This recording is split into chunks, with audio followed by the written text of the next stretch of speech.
Priyanka, honey, welcome to the podcast. Thanks so much for having me here. Did I get it almost right? Pretty well. Pretty well. Pretty well. That is my only job. The rest of this job is easy.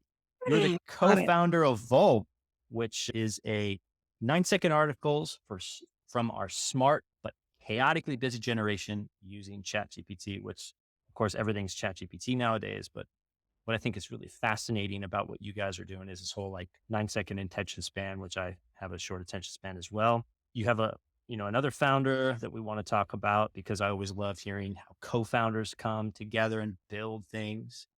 But before we do that, as I always like to say, my first question is tell us how you got to do what you're doing today. So the funny thing is, it's been a very long journey and a very non-linear journey. I was in finance, business school, and like any other business school student, you have like blinders on, thinking like accounting, finance, the typical jobs. At least back like before the whole tech boom.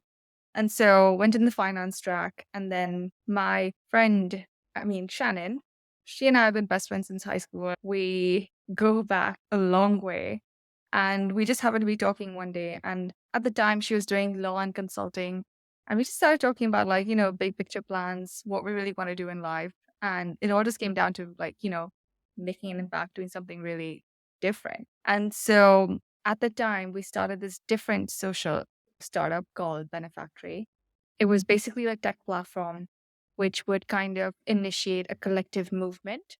So if there was any kind of like urgent crises, people would just like hit on one button and just donate. And so there was no like waste of time, no time planning. It was just immediate action. And we had great campaigns in India and in the US. And then one of the campaigns in the US is actually kind of what led us towards media. It came to a point where, because of what was said in the media, a lot of people weren't, willing to participate in our campaign. They called the migrants like rapists, opportunists, don't let them into the country. And everybody was very skeptical of joining the campaign, all the companies, all the nonprofits. And so we literally just cold emailed a bunch of celebrities saying, hey, can you help us, spread the word? And luckily, like Kerry Washington, Ilana Glazer, they all jumped in, spoke about it on Instagram, and the conversation changed. And that's when I realized like the power of, celebrities saying something on social media versus like traditional news, which, now with that TikTok brain, nobody has the attention span to read long articles. And at the same time, there's just so much chaos. Like you have to go through Instagram, TikTok, newsletters, Twitter, everything just to be updated. And so for us, we just wanted like one place where you can have all of the content 10 times faster, where you can just scroll through without feeling guilty. And that's all for you.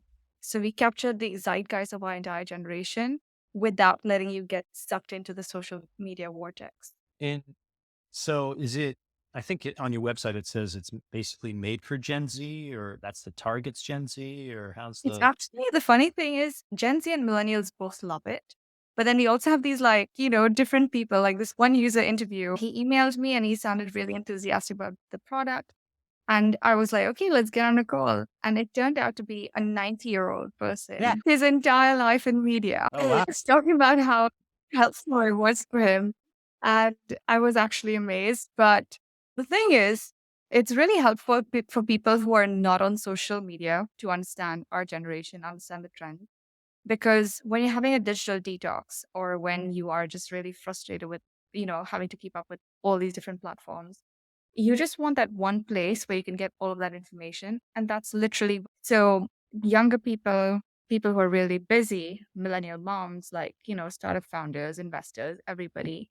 Those are pretty much like our target audience. And then obviously the older generation who is just trying to understand what is this generation all about. And even they get a lot of information through Valve. So it's really interesting. Yeah. I always find it fascinating about Gen Z because for whatever reason, they like 80s movies. That's like a big thing. The It's 80s more are, nostalgic factor. yeah, I think so. Cause I'm Gen X, right? So I hate both millennials and boomers equally. I think they're all a bunch of lunatics. And so I think Gen Z is I'm the, millennial. yeah, yeah. Well, I'm being facetious, but like the Gen Z seems to resonate with when culture. So I think what the why nostalgia resonates for the 80s and 90s it was probably someone had told me around 1995 where culture stopped being generated by the people and started being generated with mass media. And I don't know if it's 95 or 2000, but there was some like post grunge type of thing. And everything started to become a little more like, I wouldn't say vanilla, but just more manufactured. This was actually from a guy who wrote a book about what I learned from the 80s. He's like a year older than me, right? So From I my just find, understanding, sorry, sorry. no, go ahead. From my understanding, it's more about like the nostalgic factor when life was more simple. Hmm. So that's why Gen Z is like gravitating towards, Polaroid cameras and like flip phones and all of these different things because life back then was simple. And so right now there's so much like, pressure of being on like TikTok and like having a following and like being virtually everywhere that life just seems simpler, right? And so that's why they go towards that kind of aesthetic, that kind of like, messy aesthetic, simpler things. Yeah. So Yeah, they I get think it was also what he said because it's funny because he wrote a book. His name is Chris Chews. Wrote a book, What I Learned from the '80s. Does keynotes. People pay him to talk about this. that's awesome. Clearly, my generation like resonates, right? Because we grew up with this stuff. But I said, hey man, like, what about these younger folk? Like, what do they think? And they're like, oh yeah, they come up to me all the time, and they're like, yeah, it was so cool. I really loved these movies because they seemed real, not manufactured, and they were like messy, and like there was hard things to solve. Everything, it wasn't always rainbows and unicorns and stuff like that. And I'm all, well, interesting. So I'm curious, when you're on the platform and you're digesting all of this media and information, are there any particular topics or trends that are of interest to people? I mean, what are people really interested in getting that kind of snapshot of? So from like earlier, we just put out like, straight up serious news content. And I remember at this one point when I was literally trying anything to get feedback, I even emailed like Mark Cuban for feedback. And I was like, hey, check out this app. He responded. So that was great. But he literally responded saying, this sounds too serious. It looks like AP News. Make it younger. Right. And so from that point on, we started including a lot of social media content, a lot of content that, allows people to get a grip of everything, get a grip of the discourse without actively being out there and, going through cyberspace to get a few sounds of signal, right? So that's when we started integrating social media and like, hype trends and like internet culture and different things. So the way we categorize the content involved is more like what you should know. So breaking news, Russia, war, COVID, stuff like that, important major news things. And at the same time, we also include a lot of things that you'd like to know, right? So the younger stuff, the more fun stuff, like what are people taking a dig at? Like, what's going viral? Like, what's the latest hype trend that you should be, in the know of? So it's a mixture of these two things, but we've noticed that at least from our users, like reading habits, interesting digs, like, just interesting things that are happening around the world and why it is the way it is. Those kind of stories and internet culture do really well. Hmm. Yeah, I'm trying to. I have a fiance now, as most people know, and she's got a daughter who's 14. So Gen Z, like in the crosshairs, right? And I'm just trying. I'm trying to think like what interests her, other than reruns, '80s movies that we watch on DVDs, which is crazy, right? And old TV shows. But yeah, it's like the pop culture, like who's dating who kind of thing, But like, it's almost. I mean, it's like a distraction, but yet fun as opposed to Yeah. the seriousness of the world. But I do think it is interesting that you do need to kind of know what's going on in the world. I mean, it's not, and it's not always rainbows and unicorns. Yeah, but that's the whole point, right? Like you have to balance both Hmm. because if it's just too serious, it also makes you feel stressed. And after a point, Yeah. you're just like, I don't want to look at the news. It's too much. It's Yeah. over. But when you balance it out, it's like, okay, there's war going on, but there's something, that's more lighthearted. People are like doing something that's more, fun and like, something else. And then you just have a better experience. And so you have a little bit of a dopamine hit, which gets you back again and again. So Right. you have a bit of both. Yeah. Yeah. For sure. For sure. You mentioned that you went to high school with your co-founder. Yeah. High school. Wow. That was very rare that I hear of anyone meeting their co-founder in high school, but I mean, back then we were just like great friends. We had no idea we'd be working together. But wow. we just come whole, full circle. And I think it's a great part because typically what I've seen from like other startup founders is that you're looking for someone to, balance your strengths and weaknesses, but at the same time, like somebody who will definitely be there with you like 100% of the time. And so it's really hard to find that trust and in a stranger, right? But then when you're working with a friend, you automatically have that trust. You automatically have that dependence. So you don't have to be worried about that. And that's a great thing in a startup when you already have so much to worry about. Like you're literally on a roller coaster on a daily basis where one day you're like Yeah. flying high, like everything is Yeah. going. And the next minute you're just like crouching down Yeah. The and world's going to end. screaming. Yeah. But the thing is, you're strapped on and you both have to keep going, right? So Yeah. Yeah. a startup. Yeah. No, it's just funny because I have a bunch of friends start up and then we do endurance events and stuff. And every time we're like about to do an endurance event or something like that, we're like, oh, yeah, what about this one? And everyone's like, looks horrible. Where do I sign up? Because it's like you're in it to win it together. And Yeah. I find it fascinating that, the whole friend idea, because, it is important, obviously, from a co founder perspective. We actually do talk a lot about co founders and why it's important to have ones that complement you, that you get along with, you have a shared vision. Most startups, the top three reasons why a startup fails is I ran out of money. No one wants to buy my product and I'm fighting with my co-founder, So it's good to have that relationship and sort of build on the already, like trust. I think the word you used was trust inherent in there.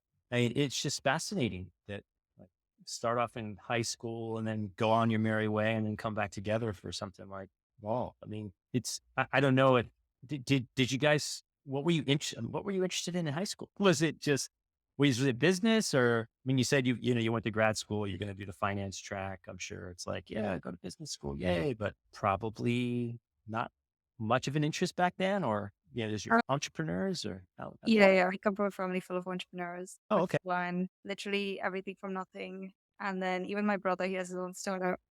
He's working on the Really first like electric vehicle from India. And cool. yeah, like a Awesome. lot of my family members also have their own startups. So I feel like that just motivated me. It's just like, you just go out, do your thing. It's going to be hard, but just get through it. It'll work out. So it's more about like that faith and that confidence, to just keep going. Mhm. So yeah. Wow. So family of entrepreneurs, is Shannon's family entrepreneurial or is it? Different background. They come Hmm. from more from the professional Oh, okay, background. cool. Yeah. Cool. Yeah, because I mean, my own journey is, my dad worked for a big company his whole career. He thought it was crazy to do these startup things. So I'm always fascinated to see what was the spark that just said, oh, yeah, I know corporate coffee sucks. I'm out of here. Oh, this whole finance, like accounting. Oh, this seems like fun. Let's watch paint dry. No offense to accountants, we need them, but Yeah. still not me. But I'm sure, also having an MBA, it's like, oh yeah, it's your traditional route, right? Exactly. I It's always mean, it's safer. You know what yes, you're doing. You know what path is in front of you, like 100% of the time. And I was in corporate too, but then there was a part of me doing finance and I was like, do I want to do this the rest of my life? When you see people around you who've been there for like 20, 30 years and you're like, yeah, do I picture myself like that? And then for yeah. me, I was like, I love finance, I love economics, but maybe not the focus of my career. And so I still like to invest in stocks and stuff, and that's different, but different Yeah. journey. Yeah, I remember my experience like that. I was at some company and there was this one guy, engineer, because I have an engineering degree. Mostly I did engineering. There's this one guy and he's like in a corner. It's the guy that does this thing. He is the Yeah, expert at the company, and you're like, huh.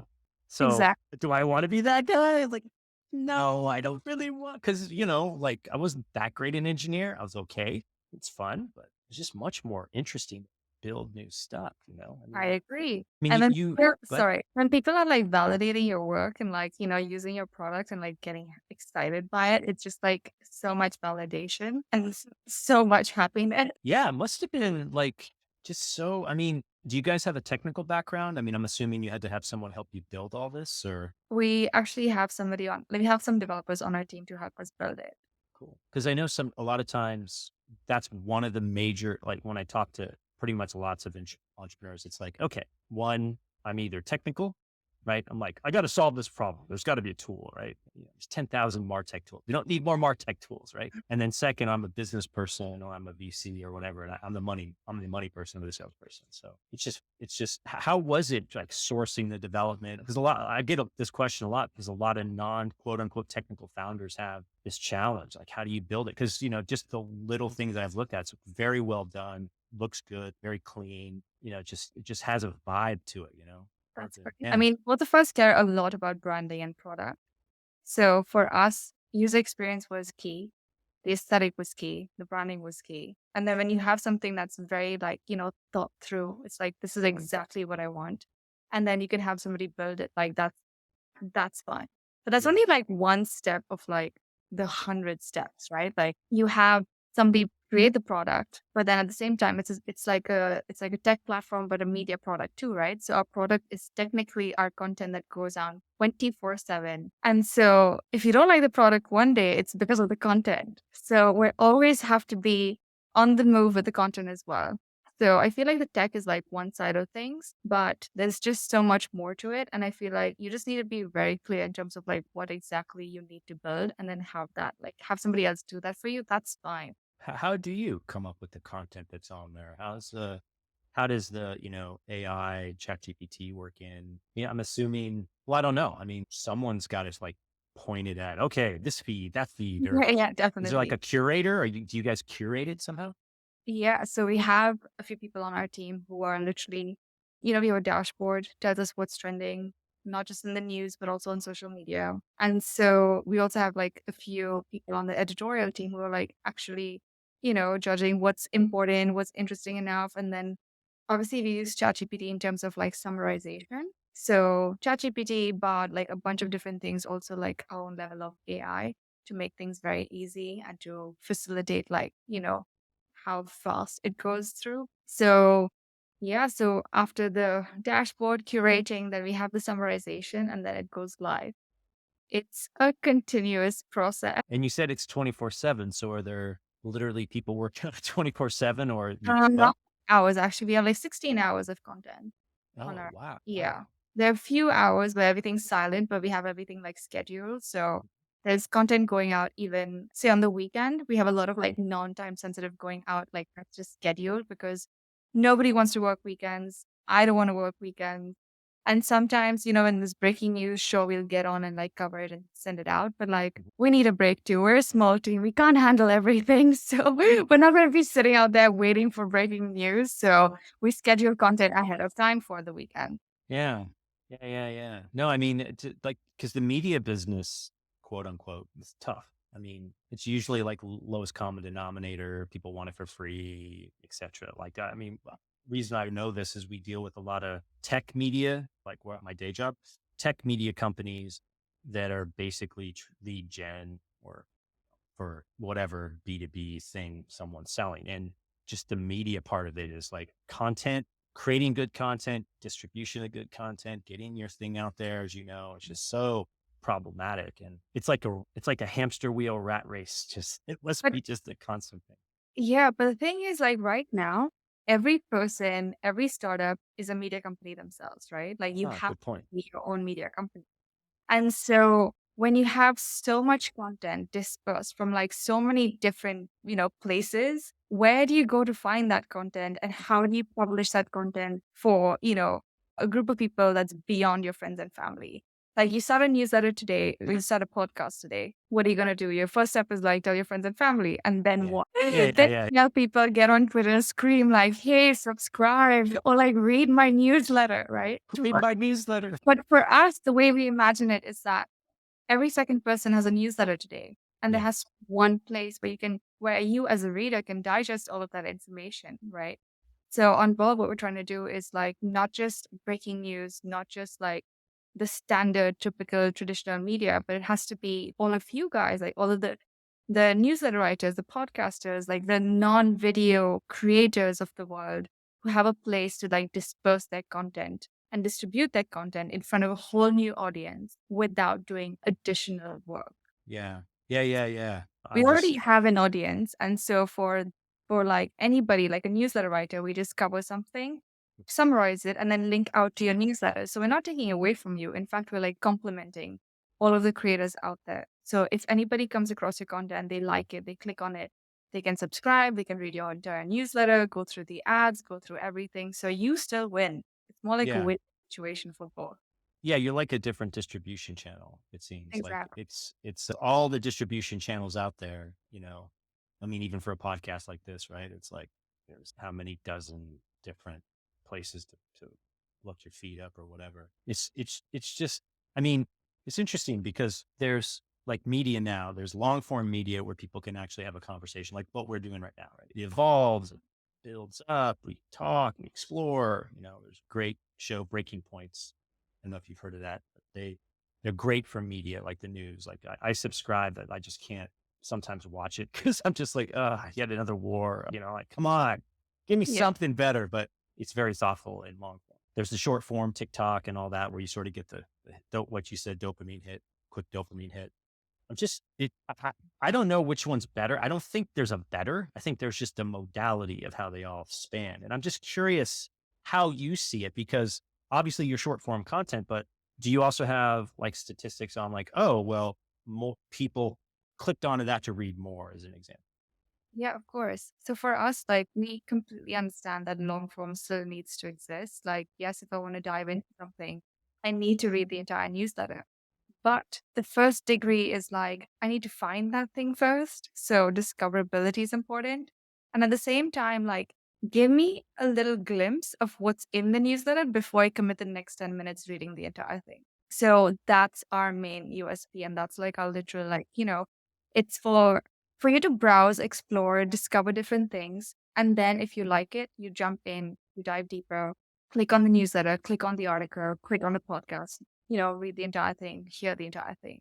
But for you to get instant visibility and for people to just be like, okay, do I want to spend the next 10 minutes? Yes or no? That's the decision making. And yeah, I think even in terms of like you just questioned, how many people actually get to the longer part? 50% of our users, of our daily active users, click on at least one, check it out. So it's Oh, like check out the newsletter, check out the article, check out the wow. whatever. So it is important, but initially you just want to scroll through like, okay, social media, okay, fine, pop culture, okay, internet culture, okay, wow, okay, this, okay, that. But like, and then you dive in deeper based on whatever you're interested in, It's almost like try before you buy. Like basically. yeah. Well, in I think you're right. There's so much out there. It's hard to like, where do I go? There's I don't know how many half a dozen newsletters that I get read sometimes. Sometimes I don't. I delete And it's them. in your email, and that's exactly like cluttering it even more, right? Like, especially for like the younger generation, you're on your email, you're at work, right? When you're done with work, I literally just want to like close my laptop, get on the couch, and like get on my phone. Like, it's more calming, Interesting. relaxing, right?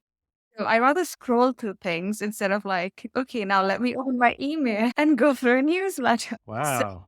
I think that's different. And Ooh. even to the point of like non video creators, right? So if you are a video creator, you'll obviously go on like YouTube and TikTok and stuff like that. Great platform for you to get discovered and go viral. Today, you're a nobody. You push out great content on TikTok, you will get followers eventually. That's like everybody's dream, Yeah. right? Yeah. Yeah. Yeah. There's so many people who are camera shy, who don't like to put their face out there, who do not want to do any dances, who just want to be like, okay, I'm smart, read my content, and that's it. I'm not going to do anything more in front of you, right? So we fall into that bracket. Like, I don't have a TikTok. I'm never on videos being like, hey guys, like, that's just not me. Yeah. I Nope. mean, This just makes sense. yeah, yeah, yeah. No, I think I told you before we started recording. This will probably be the third video episode I've done after 230 podcasts, precisely because I'm like, God, I really got to be on video. Exactly. So it's just another way to be discovered for like all non-video creators without having to put yourself out there, which when you don't want to, and it's fine. Equally Yeah. valid. Yeah, no, that's a good point. I never thought about it that way because I'm like, even when I'm not working, I'm in my email. Like, it sounds sad, but I basically run my life and my work world through email. So for me, scrolling and reading that's what I just do. I don't.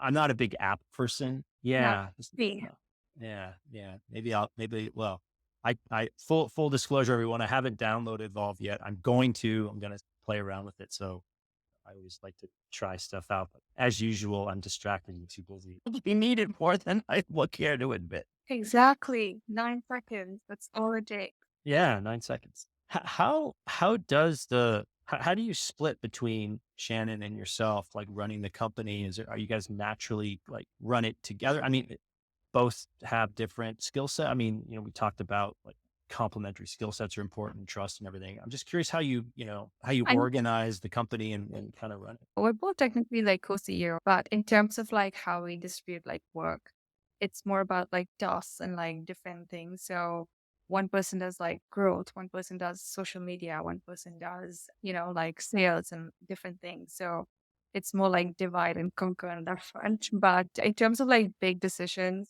obviously we both are involved in terms of like, the vision, the product. And the great thing about us, Touchwood, is the fact that like our visions are very much aligned. It's exactly like always on point.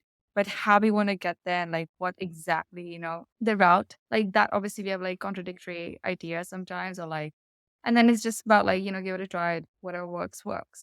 So it's good to have like different opinions on like getting things done.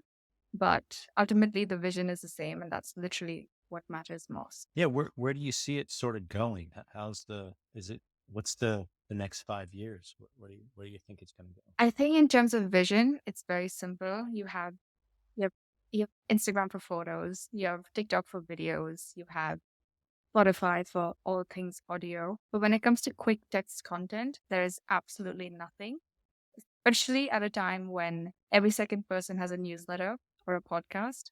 So we want Volve to be the go-to app for every Gen Z, millennial, boomer. Gen X. Oh, I'm not great. boomer. I but I appreciate that. Yeah. Okay. So that's the vision. And what's I didn't notice what the business model was. Is what's the how do you make money? Yeah, we haven't started monetizing yet, but we're Okay. actually in the process of it. Similar to a newsletter, we're going to be doing sponsored content. So, we already have articles like Budweiser's coming out with a 0 calorie beer. It's just like, pay us for it. We'll do more of that, It's content people anyway want to read. And so, sponsored content, another thing would be affiliate link. So, like I said, every article has a little check it out. So, if we talk about any product that's, really cool, really unique, we can have a little link out to like buy it. So any kind of tickets even, like any concert or any cool event, ticket sales. And then also like algorithm bumps. So if you are a major publisher and you want to get in front of X demographic, top 5 swipes, we can do that for you. Just pay us. So a bunch of different ways, and we're just getting started with that. Cool. Wow. Yeah, it's a tough business model to kind of get right. I think newsletters have gotten it somewhat right. Premium Yeah. subscriptions, like there's a lot of different ones. It's interesting you mentioned about events and shows and stuff. I interviewed a founder of With the Band, which was a really cool idea. I think she's actually still doing it. Basically, it was an app to help bands with their fans, like their fan clubs and stuff. Got it. And it was just there was this one, and then there was another one. What was the name of it? I don't remember the name of it, but this With the Band idea was like, hey, you're a band, you have a fan base, you have a fan club, we can help you with that. So you don't have to worry about meetups and the whole thing. And it was just I think it was just so that she was from Nashville, Tennessee, which is huge amount of music and stuff. But it was just this idea that was very valuable to a band, even a band that wasn't as well known, because Yeah. people wanted the interaction, they wanted the experience, they wanted to know the news. Like there was a like a connection, I Yeah. guess. Yeah. I wonder if there's a way that works in to your point about creators and having, yeah, you have your newsletter, but I don't know. Is there a way to interact with things, or is it like is it For coming up? now, Okay. yeah, Okay. we're going to include like tools for you to engage with it. So we already have things like, boosting your content, like liking your content. So if you like any kind of article, you can just keep liking it. But we'll soon come up with like, comments and like discussion channels. So if you say like tech or some kind of different category, you can talk to other like-minded people about it, about anything that's going on in that particular time. So that would be interesting. Yeah, I mean, more and more. I mean, you've got Discord servers, you got Reddit. I mean, people do want that interaction. There's Yeah. Mastodon or however many. Again, not as many as there are Martech tools in the world. there's a lot. There's a lot. Yeah. I If think another over, interesting thing is like we also have polls. mm, So it's also really interesting to see how people are reacting to different news stories and just like trends. So we poll anything like even if it's something about the Oscars, like who won or like, any kind of policy that's going around. So it's very easy and interesting to see what everybody else has voted on because you can't see the results unless you vote. mm. So everybody just really curious to see that. So we have at least like two polls a day and it's just really interesting. And I'm assuming most of the people are like consumers. It's just general news. I mean, not a lot of B2B stuff yet, or is it plans No, for that or no? not for now. We'd see what's next. But for now, it's just about growth and getting in front of as many people. So far, I'm pretty much growing organically, but we really need Oh, to, push okay. the button on that. What are some of your best organic channels? Is it, how do you get the word out? Word of mouth, and then also through communities. So, for example, one of our partnerships with indie hackers has done really well. So they have a newsletter that goes out to the tech community like a couple of times a week. And so all of the tech news is from Valve. So when you click on any tech news Oh, article, it's directed to Valve. And so people get a feel for that, that the web app, which basically mimics the real thing. And oh, so it's an easy way for so many people to just come across it. And yeah, I think that's been one of the really biggest growth factors. And another thing is just like word of mouth. We're just getting started with the referral engine too. So you refer friends, you win more, and we're really excited about that. have you heard of the Hustle newsletter? Yeah. So Sam Parr, before he ran it before he sold it to Hubs. Their model was pretty cool. He was in San Francisco. I actually got to meet him a couple times, and I quote. He's actually in the book, the Entrepreneur Ethos book. Got to quote him. And the funny thing, yeah, he had the referral engine for him was pretty powerful. Like share Yeah. this with a friend, earn points. That's a point where I had socks and a T-shirt and a hat. I'm just like, yay, because you get in early on that stuff. It's like Yeah. anything. Like first mover matters. Like Yeah. constantly, you know? And I Yeah. just thought it was really, really fascinating because now he's not doing that anymore. There's another one called Trends, which is the business side of it, where it's like really in-depth research, etc.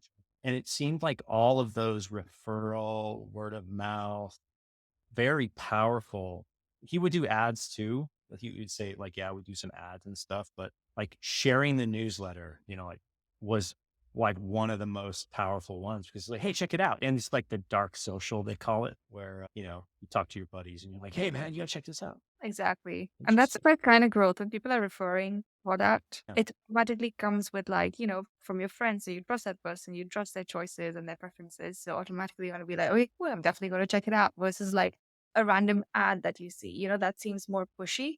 Yeah. So yeah. Another thing we do is also like collaborations with creators. That's something more recent. Oh, We noticed that initially when a lot of people were just like discovering us, like I think initially we sent out a lot of emails to, like YouTube tech bloggers, like, hey, check out this app. It's new, stuff like that.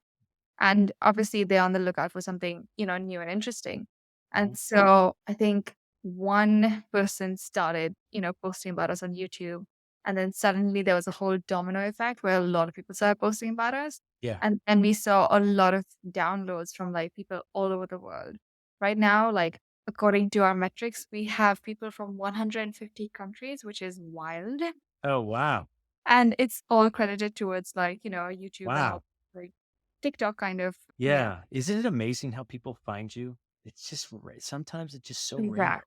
We get emails from like random different parts of the world, like in Africa, Singapore, different places. And we're just like, wow, we're so thrilled that you're reading our content. Yeah. Yeah. Like there's a couple times where I'll get like a cold email from someone like somewhere like, yeah, I read this article on one of the blogs or whatever I did. I'm like, how the heck did you find that? It's just so, you know, esoterically, one thing, but it's the power of the internet. I think the power of networks, it's like a real, it's interesting because, in terms of distribution of media, getting people to know, like, and trust you, even with, I mean, general business, right, is all about distribution and getting people to care about what you do. Like building the product, democratize. I honestly, not that hard. Not saying it's not hard, but pretty much anyone can do it. If, although doing it right is hard, but it's distribution. It's like getting people to even pay attention. It's so hard, I you know? agree. And I think one of the biggest mistakes we made, and it's like a massive tip I give every other person who's starting their own thing, is that don't wait for your product to be built. for your Mm, start marketing.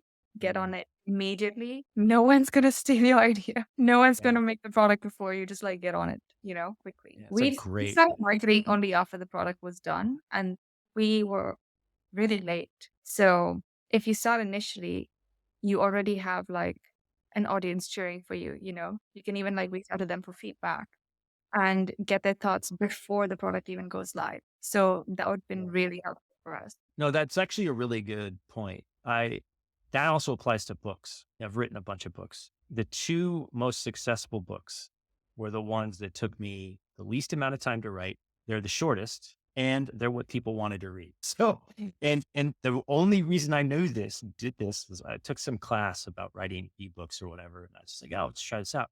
But you're right. It was like before I wrote it, I like gave a class, blogged about it, got people interested, reached out to folks. It was like a process where they were in on, well, what do you want to know? I'll tell you. You know what I mean? Yeah. That's a really good point. I think you know what? That's spot on. Not a lot of people start the marketing outreach. They usually do it after they have a product. Wow. I never thought of it that way. And I like this whole community idea too. I don't think enough entrepreneurs, maybe they do that now. They try to create their own community, which is fine. It's just hard. Again, like giving Very, me, yeah. But it's also hard. It's hard to do right. I mean, how many, I don't know if I'm not a community addict, so to speak, yeah, but I drop in on a bunch of these. And the yeah. ones that are done well, like it's super hard, like the people that are running them. And the ones that you could just tell they're just checking, like checking a box. It's not very, I think but the big example is Emily Weiss when she started a newsletter first into the blast. And then she started building a community. And then from that community, she built Glossier, which is more like $1 billion company now. So I think that is literally was like the first signal of like, community is so important. And then now everybody has a newsletter for that. It's like trying to keep in touch with all of your people who are cheering on for you, like getting their thoughts, staying relevant and in front of them all of the time. So reminding them like, hey, I exist, like come hang out with us. So I think that's important. Yeah. yeah. Yeah, like you said, there's so many people have newsletters, so many people have lots of different things. So, well, Priyanka, this has been such a great conversation. Thank you so much for being on the show. This is, Thank you for having me. I definitely think the future somewhere, somehow. Actually, I should introduce you to my friend Pete, who runs the Neuron Daily. It's an AI newsletter. I don't know if you've heard of it, but it's another newsletter, but growing like a weed. It would be interesting to see his take on this because, again, getting noticed, getting distribution is so important. I Thanks love again that. for your time. Good Of luck. course. Thank you so much.